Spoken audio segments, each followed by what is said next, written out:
Hi there, you lovely lot, and welcome to the latest episode of Pat's Procrastination, brought to you by the Pat's Propaganda YouTube channel. Here we are, episode 34, bringing you week one of the regular season. It is the Pat's Procrastination post-game recap wrap, and we really need something a little bit more catchy. It's him, Chudders, and myself, Clazzy Clare. Welcome, folks. So, Chudders, how's things with you? Everything's grand, thanks. What a start to the season. We all saw it coming. Glad our expectations were met. We're all buzzing. I can't believe Claire's the only person in Pat's land who thought we were going to lose. What a start, Claire. That's the biggest load of, because you predicted a loss and I predicted a win. I think, I predicted a 17-16 win, and I was 1 point off what the Patriots actually scored. So you were wrong. It's good you can come on here and accept and you know, accountability. It's fine. And you wonder why, folks, we do this week to week rather than committing to a whole season, because there is only so much I can put up with. But anyway, yes, a win against the Bengals. I guess we need to recap and wrap it up then. So what did you think was good? Let's start offense first then. Claire, what did you think was good on offense? I enjoyed the two tight end sets. That was possibly about 50% of the game, maybe. That was eyeball. That's not a literal figure, folks. I was sitting there kind of every so often. 81 and 85. 81 and 85. So I was quite happy with that. I like if that's how they're going to be running their offense. That's fun. There's still the issues that we knew were the issues going into the game. They just weren't as big a deal as such, because the O-line wasn't as strong and the quarterback play wasn't as great. Now, I'm not knocking it, folks. Don't get me wrong. They weren't. But there's also the realism of the weaknesses that we know were the weaknesses are still glaringly the weaknesses. Now, obviously, you're not going to be able to just throw a Band-Aid on it anyway. So it's, what do you expect? It didn't look as messy as I anticipated, possibly. Even though I still kind of predicted the win, I thought it was going to be a very scrappy game, and it was way less scrappy. Now, I know a lot of people will credit that to the Bengals played poorly and how they start out the season playing poorly. You've got to give credit where credit's due, though. So, yeah. I'd agree. It's equal measure that the Patriots played a solid performance. Like you say, it wasn't show ponies, as one particular commenter might tell us. And I think you've also got to bear it in mind that it wasn't all the Patriots being brilliant. It was Cincinnati failing to fire and possibly not having a fully ready to go Jamar Chase, and certainly no T. Higgins. They possibly didn't have everything they wanted to on offense. But the Patriots took advantage of that. They played a solid game. They looked very strong on defense, and the offense was effective. I think that's about as fair a statement as you can make on that. It was effective, particularly obviously the running game. Stevenson was a monster, 25 runs, 120 yards, adding 3 for 3 in passes for 6 yards as well. He was a monster, and I think that's something that we probably are going to need to expect for a lot of this season. Is that even if at some point the quarterback changes, I think they're going to rely quite heavily on their running game. The way I thought watching it was that it was a very good game from Stevenson. It wasn't necessarily a brilliant running offense, should we say. I didn't think necessarily that the O-line did phenomenal in creating massive gashing holes for Stevenson to walk through. It was a lot of hard work Stevenson was doing himself. I also thought that it was, Gibson, when he came in, he got a couple of runs, but he wasn't clearly anywhere near as effective as Stevenson was. So I think it was more a player shining than necessarily we have a phenomenal run offense no one's going to be able to stop us for the rest of the season. It was a great start. Brissett was a good game manager. There wasn't really a passing offense.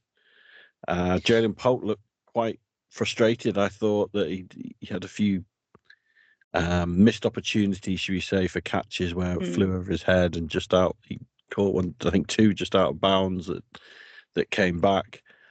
He had a bit of a frustrating day. Tight ends, as you say, they were involved. They were both in a protection element and also as part of that passing offense. I think it was Hooper took 2 catches and Henry did as well. It was good. The other thing I was going to say on the rushing actually was, although Gibson did come in and wasn't amazingly effective, Brissett looked pretty useful with his legs as well. I think he got 32 yards from 7 attempts. He showed some effectiveness with mobility at quarterback, which is probably not something we saw last year, and we're not used to really seeing under Brady either. That he showed you can use that game when it's needed, when you've escaped the pocket, when there's a lane, use your legs, and that's promising because when Drake May gets under center, he could be even more effective at that from his college career. So I think that's some positives to take as well. They had, I think, 11 sets where they used 6 O-linemen, which echoes to the fact that the O-line didn't have a great day. Okorafor, I didn't think had a very good day at all. Lowe came in. It's the 2 guards were okay at rookie. Well, not rookie. I suppose Jordan's not a rookie, but Jordan and Robinson coming in as new guards, I guess. They did okay. They weren't phenomenal, but they did okay. They weren't necessarily the big weakness on the line, gashing holes everywhere. It was all right. And Brissett was only sat once. That's if you can finish every game like that, then the Pats are going to be in a good way. So generally, it was better than I expected on offense. Like you've touched on, there are still the problems, the cautions that we have around the O-line, around the passing game, but hopefully those will improve as the season goes on.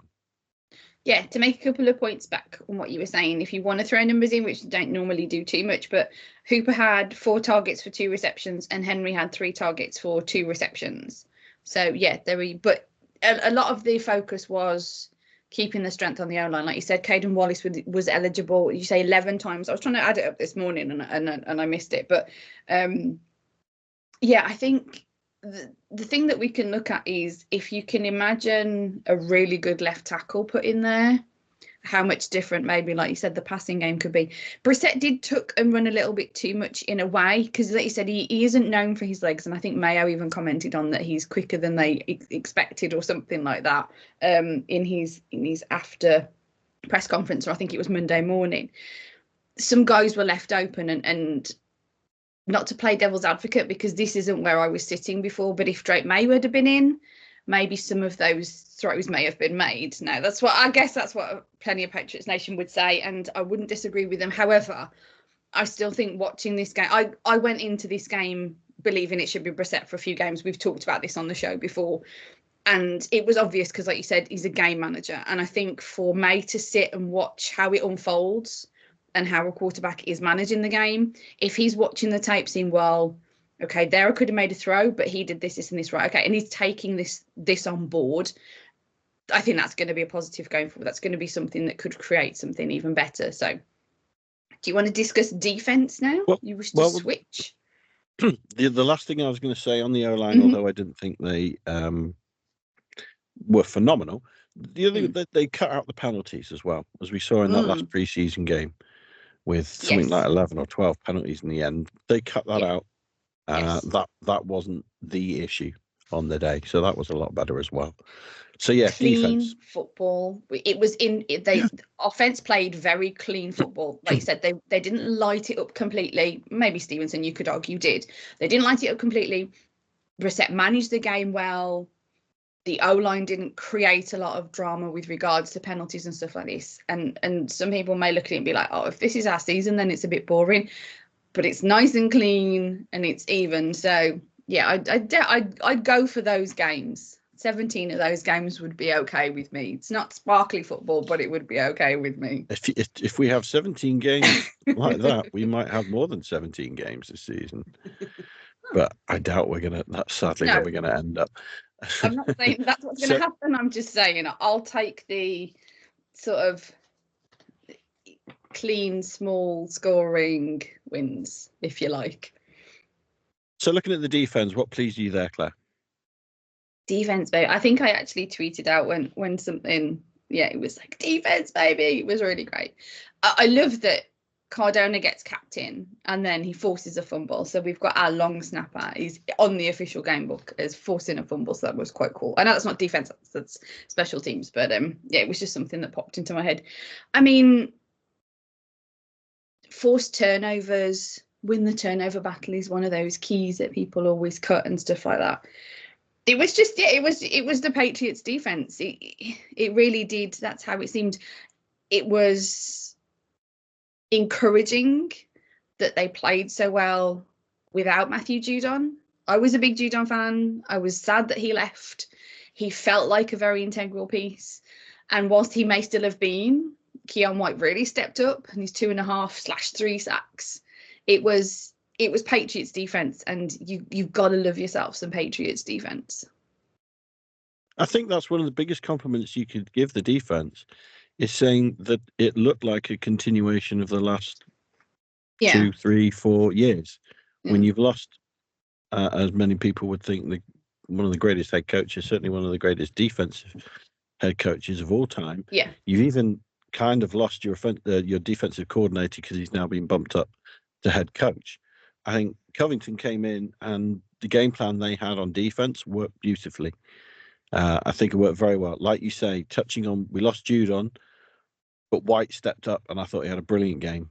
He's very effective. It does make you wonder, well, hang on, if we had two of those, we had Judon on the other side, maybe it'd be even more devastating. Mm-hmm. But that's one for the future. But no, I thought he stepped up. Kind of everything. He looks dangerous. Gonzo, a brilliant game versus Jamar Chase, one of the best receivers in the league. To give up just 3 catches for 15, I think, is a brilliant stat line, brilliant performance he had, and that echoes really what we saw at the start of last season. And we hoped that, okay, is he going to be able to sustain this? And looks like, yeah, he possibly can. He can be an island corner in this league, hopefully. I thought the coverage as a whole was pretty good, to be fair, from the DBs. But when you have Gonzo as your linchpin, he was your first round pick. He was meant to be this brilliant guy, and you lost him last year, but he came in and he looks like he's picked up where he left off, and that's very, very promising. Yeah, I don't disagree. He played well. I'm not as ready. No, I'm not going to trash him at all. Nowhere near. I'm just not as ready to go, oh my God, he's a savior. He's brilliant, because it was a situation where Jamar Chase wasn't targeted as much as normal and was also ill. So as much as you're ready to credit Gonzo, it's sort of like the realism of what he was matched up against wasn't necessarily what is on paper of Jamar Chase kind of thing. Now, I'm not taking away from Gonzo and saying he played badly. I'm just trying to put it in the perspective of the general perspective of look at what he actually sort of did versus what you're saying on paper kind of thing. But yeah, no, he played well, and I'm looking forward to hopefully that he gets to make his mark more and actually prove that it is him and not sort of the downside of the receiver because the receiver was ill or the receiver hasn't been training, that kind of thing. I'd agree. I think that Chase has got an incredible relationship with Burrow, having played at LSU together as well. They don't necessarily need to train together. Is obviously going to help, but it's not like it was a new receiver into a system and you worry about what's the relationship, what's the timing going to be like. I would trust that Chase and Burrow are going to be quite good on that front. Yes, his health played into it slightly, and he's had an illness or whatever was going on there. But with Higgins out, you felt like the Bengals were going to have to force the ball to Chase a lot more. They were going to have to rely on him a lot more. But I thought it was the tight coverage that meant that Burrow couldn't go to him often. That's fair. Because Gonzo covered him so well. So he wasn't targeted as much. But I don't think that was necessarily because the relationship's not there or because it was purely illness. I think it's because the coverage was so good, he didn't see that as a clean option for the pass. But yeah, like you say, we'll see how it goes. Let's hope that Gonzo can keep this up. He's got a lot of tests this season. So yeah, let's see how that fares. DK Metcalf next week probably. See, there's a test. There's definitely a test. Interestingly, have we? Before I close it out, have we discussed the defense to your extent? Yeah, to be honest, Okay. I didn't write down any negatives for the defense. I just thought they played really well as a unit in all phases, all areas. It does make me salivate if I think, hey, if we can get someone over the other side across from White, how effective that offense really could be. But they schemed well to get sort of the late rushes from the linebackers through to get pressure on Burrow. Didn't give him time. I thought it was schemed very well. Schemed very well. That's an But interesting. Yeah, go on. An interesting point. I was listening to Heed the Call podcast, I believe it was, more of a general around the NFL situation. And it was, I'm trying to pinpoint the actual sentence that Dan was saying about, but with regards to Burrow, that he started to appear hurried.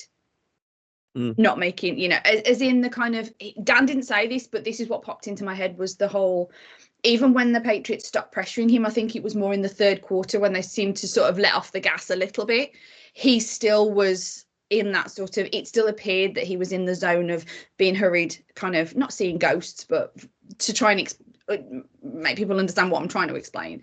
And I found that interesting, that even when they are stepping back, there is still that element of the Patriots defense worries quarterbacks, veteran, high-paid quarterbacks, and that in itself is like a kudos sort of thing, that they've still got it, if you like. And yeah, it is interesting and positive to look for the future that White, Gonzalez, into his third year next year, and then maybe if they get a little superstar on the other side, or someone else steps up the way that White has stepped up, if you like, we've still got those elements of that dominant defense, and you can't not enjoy watching that. I challenge anyone as a Patriots fan to not enjoy watching that, really. I'd agree. So to touch on special teams, you obviously already mentioned it was nice to see Cardona get his first forced fumble in 11 years or whatever it is he's been with the Pats, maybe more. However, it started opening kickoff and the Patriots have a foul. Yeah. You thought, oh no, here we go again. Yes, the top line of the game book is unfortunate. Yeah. You just start the game, you think, oh no, right, that's set the tone for the day. This is not going to be great. Yeah. But from then on, it was fine. To be honest, I thought the kick coverage on punts and kickoffs was brilliant. I thought they were really on the ball, getting down there quickly. The Cincinnati returners didn't have any time and space, really. I think they had one that broke through. But I thought the kick coverage was very good. And great to see Joey Sly kicked everything you wanted him to do. He did that job, and that's all you want. You just want a kicker to almost be anonymous. He just comes in, does his job, and you don't need to see him again. A linebacker kicker, yeah, great. Yeah, wonderful. Any other notes for special teams? No, not particularly. I mean, like you said, when you were saying it, that they did quite well, and it's just discipline. Other than the first line on the game book, the blip from Dell, it was disciplined football, mostly offense, defense, special teams. And I think, as a Patriots fan, I don't want to speak for people or put words in people's mouths, but I think losing Belichick, there was that worry that we lose the discipline, because he was the hard-faced disciplinarian, the grumpy guy on the podium, that kind of thing. So you sort of worry that is it going to go is it going to crumble under the any lack of discipline? And this is nothing against Jared Mayo, please don't get me wrong. It's just that it was really positive to see that there is still all of that there. There's the Patriots way, if you like. It just feels, I don't want to take too much away from it, because there is a lot to say about the Bengals starting out the season not very well, and their top wide receiver ill, and their other receiver out, and things like this. So there is plenty to be said about that. So we don't want to be too hyped up about it, but they played clean, good disciplined football. And at this point, as we're rebuilding, as people sort of do or don't want to say, it's very positive to be able to see them play that kind of clean, disciplined football. Now, the Seahawks are going to be a different kettle of fish. So, reserve the right to freak out for a few more weeks yet, but it's just a good, clean, disciplined start, and I think those are the words that are just going to keep coming up when we discuss this game. I think that's fair. It is trying to temper expectations based on one game, I guess, of course, and it'll be very important to ensure the players don't get too far ahead of themselves as well, and crash back down to earth next week. What I would say on looking at the game as a whole, still just to wrap up maybe the game recap, time of possession, we won that. I think it's about 35-25, and I think that's key, not just for this game where you're playing against a Bengals team which is renowned for having a good offense, a good passing offense. That's really their strength. That you took maybe one drive, two drives off them by maintaining possession of the ball, by using your running game so you can eat up the clock that way. The defensive game, you weren't giving up big plays. You were making them march down the field. They had to do it bit by bit by bit by bit. You weren't giving up any chunk plays. You were eating into that clock. You were dominating the time of possession. And I think that really helped. Have you got a point on that? Yeah, you were correct. The Patriots 34 minutes, the Bengals 25. I was just backing up your stats there. Yeah. Another stat. Oh, go for it. I wanted to throw in that I heard this morning, just to kind of raise the positivity, and it's trashing last year's season really, but they had a 14-play, 85-yard drive that took 7 minutes off the clock that resulted in their first touchdown. And I think last season they only had one of those kind of situations. So to go into the season with one already under the belt, it feels quite good. I've got to credit Tom Curran for those stats because I heard them this morning on his show. So, but yeah, I mean, we don't tend to sit here looking at the stats anyway, and they only tell half the picture, and we know that. But the defense missed 3 tackles, and the Bengals missed 13, apparently, according to the stat sheet. So they just did play smarter football. They just were the smarter football team, and yeah, I just hope that they can not get too ahead of themselves, as you said, going forward, and still, even if we now look at several losses, as a Patriots fan personally, it's like, it's okay if they lose like this, if they just go against a team that is just outright better, so they were going to lose. But if they lose under the situation where they play clean football, the defense still balls out, special teams keep it tight,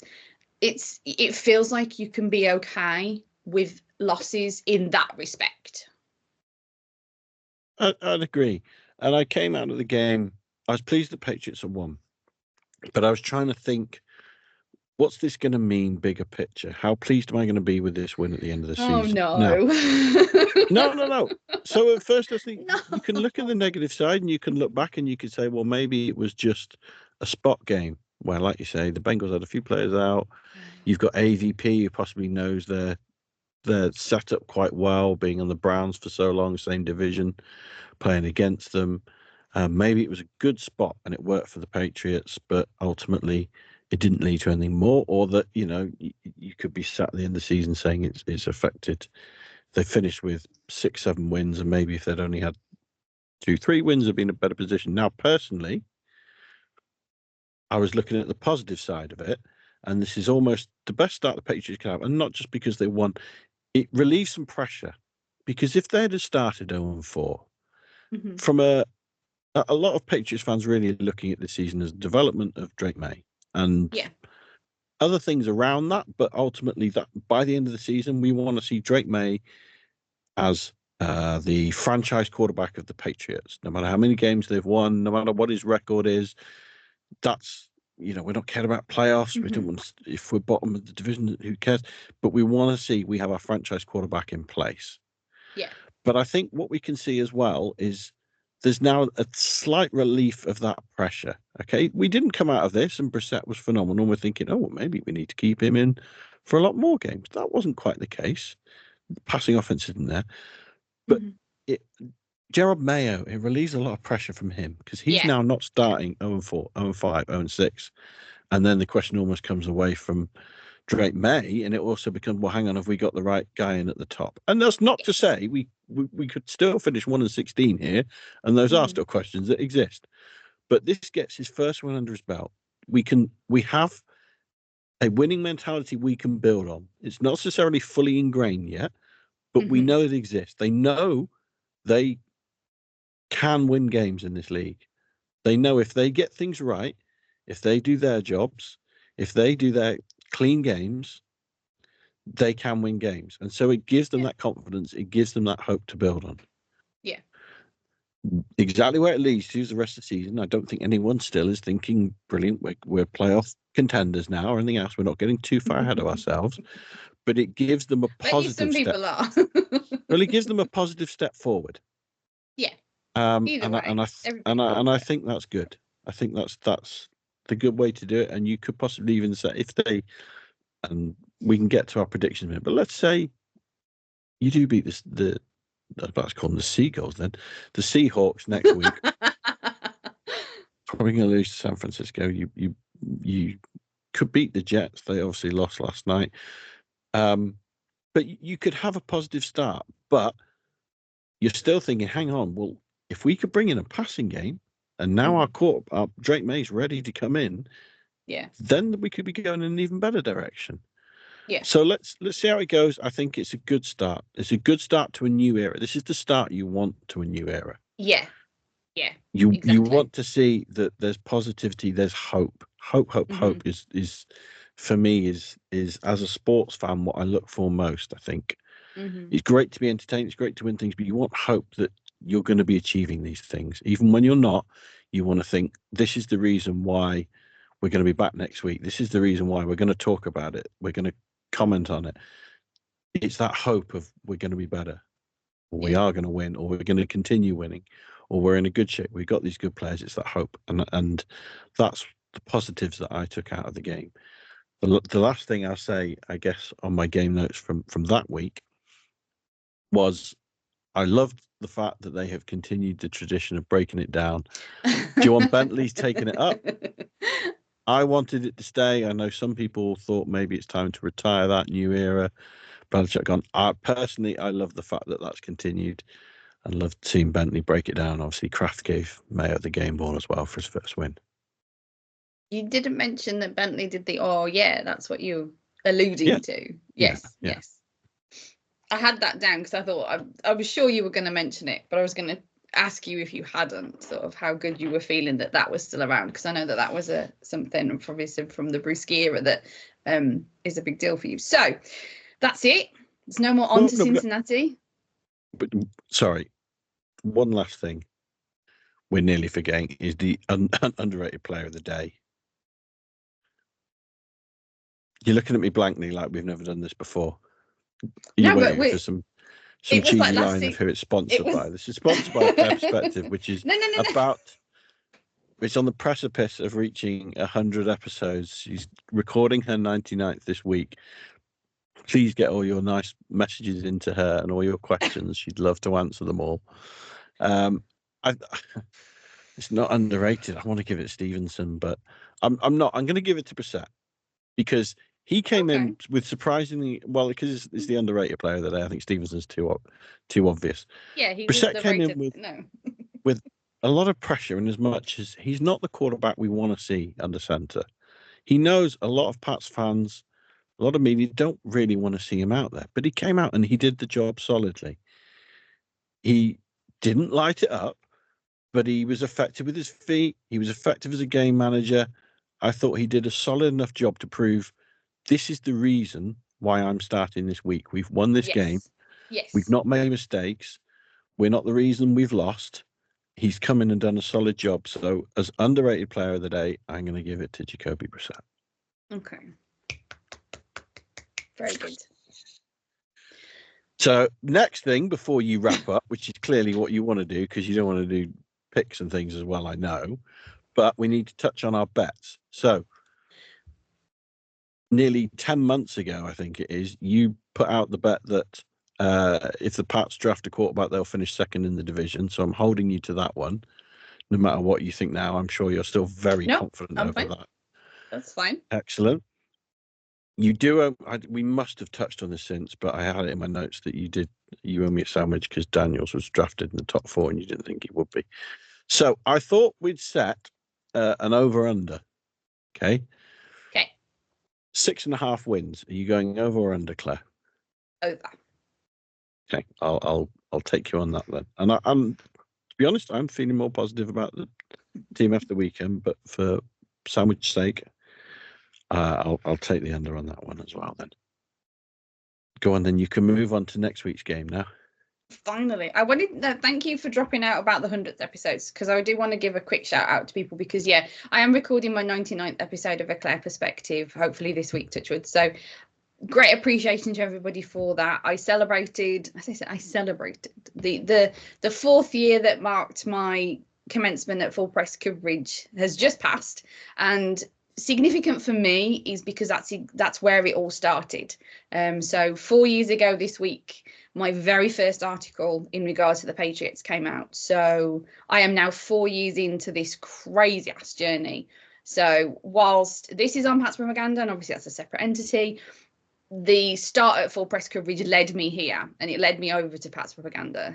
Big thanks to Mike Dussault, obviously, and to do the show with Chudders on YouTube, which I'm still getting used to because you guys know I hate the camera, but it propelled me here, and goodness knows where. So I just wanted to throw out a huge appreciation for everybody who's read my work, listened to my work, watched my work, obviously, and just really been a positive influence on. I've got printouts of little tweets that people have given me that are like positive affirmations, that if I'm having a really bad day kind of at work or something, they are there. You do matter. The messages that you send as watchers, listeners, readers really make a difference to myself. I obviously I can't speak for Chudders, as he's still starting his journey out, as this is his sort of first thing in regards to shows, etc. But a huge thank you to everybody, massive blanket to everybody who has done anything that has helped me on this journey, because I greatly appreciate it. And obviously to my co-host, because he's had a big impact being my friend before he was my co-host. So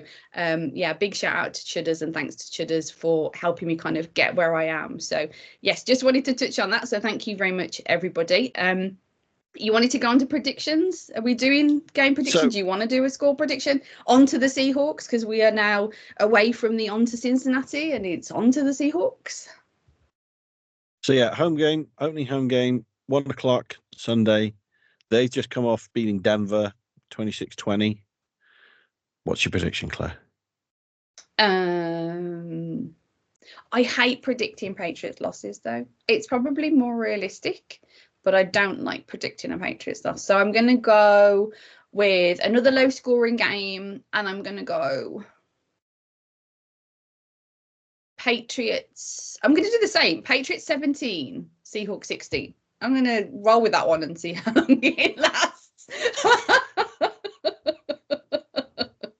Hey, we all have our things. Go on. So the Patriots are going to score last, I should think, in that prediction then. Okay. I think the Pats are going to win. I think this is another good spot. The Seahawks won, but they weren't massively convincing against what I didn't expect to be a very good Denver team this year at all. In my defense, I haven't seen that game. They've now got to come across the country as far as they ever have to travel, pretty much. I fancy it's another spot the Patriots can find a way to win. They need same game plan almost, just a clean, relatively straightforward, run heavy, solid on defense. If they can do that again, I can see them pulling out another win. I'll say 20 to 13. I'm going to say. Ooh, a 1 touchdown gap. Interesting. Well, that is it, folks. Is that it? Is that it, folks? That's it, folks. That's it, folks. For the Pat's Propaganda, Pat's Procrastination, week 1, post-game recap wrap, or just the Pat's Procrastination week 1. So we close on a win, which is always great. Don't forget to be subscribing to that Pat's Propaganda YouTube channel so you do not miss an episode, as we will be back pretty much every week to recap the games for you. Come win or loss, we shall be here for you. Do not fret, folks. And whilst you're over on patspropaganda.com, don't forget to look at the Pro Shop, where you will find all the swag, all the Pat's Propaganda swag. The 28-3 t-shirt can still be purchased. And there are the exclusive tight-ended designs that you will see from myself, obviously, that have got a limited time only, folks. A couple of years, obviously, but we're going with limited time. So make sure you're heading over to patspropaganda.com for all that kind of jazz. And don't forget, as I said, the YouTube channel, because we will be here next week for you, folks, as we are on to the Seahawks. So that is it, following the Patriots win over the Bengals, 16-10. So tune in next time, folks. And as always, go Pats. LFG.